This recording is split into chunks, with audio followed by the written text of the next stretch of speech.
കേന്ദ്ര സർക്കാരിനെതിരെ യോജിച്ച് പ്രക്ഷോഭം നടത്താൻ വിശാല ഇടത് സഖ്യത്തിന്റെ തീരുമാനം.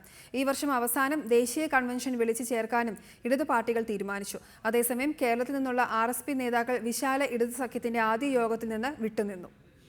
CPIM, CPI, RSP, forward block, SUCI, CPIML, liberation വിഭാഗം എന്നിങ്ങനെ 6 പാർട്ടികൾ ചേർന്നാണ് വിശാല ഇടത് ഐക്യത്തിന് രൂപം നൽകിയിരിക്കുന്നത്.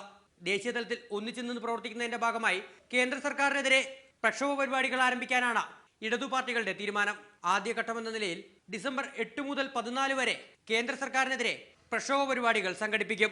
ലവ് ജിഹാദ് ഉൾപ്പെടെയുള്ള 9 വിഷയങ്ങൾ ഉയർത്തിക്കാട്ടിയാകും പ്രക്ഷോഭ പരിപാടികൾ നടത്തുക. 40 വർഷത്തെ ഇടവേളയ്ക്ക് ശേഷമാണ് SUCI CPIMുമായി സഹകരിക്കുന്നത്. വരുന്ന ആളുകളിൽ കൂടുതൽ ഇടതുപക്ഷ സ്വഭാവമുള്ള പ്രാദേശിക പാർട്ടികളെ കൂടി ഒപ്പം നിർത്താനാകുമെന്ന് പ്രതീക്ഷിക്കുന്നതായി CPIM general secretary Prakash Karat പറഞ്ഞു. It's a process of widening and strengthening the left. There are other forces also on the left. We will try to bring them together. RSPയെ പ്രതിനിധീകരിച്ച് കേരളത്തിൽ നിന്നുള്ള നേതാക്കളാരും ഇന്നത്തെ യോഗത്തിൽ പങ്കെടുത്തില്ല. പകരം പശ്ചിമ ബംഗാളിൽ നിന്നുള്ള മുതിർന്ന കേന്ദ്ര നേതാക്കളായിരുന്നു യോഗത്തിനെത്തിയത്.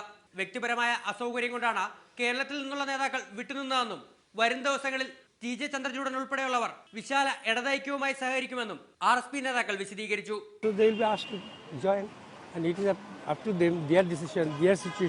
വിശാല ഇടതൈക്യത്തിന് തുടക്കം കുറിക്കുന്നതിനായി ദേശീയ തലത്തിൽ ഒരു കൺവെൻഷൻ വിളിച്ചു ചേർക്കാനും ഇന്നത്തെ യോഗത്തിൽ തീരുമാനമായി.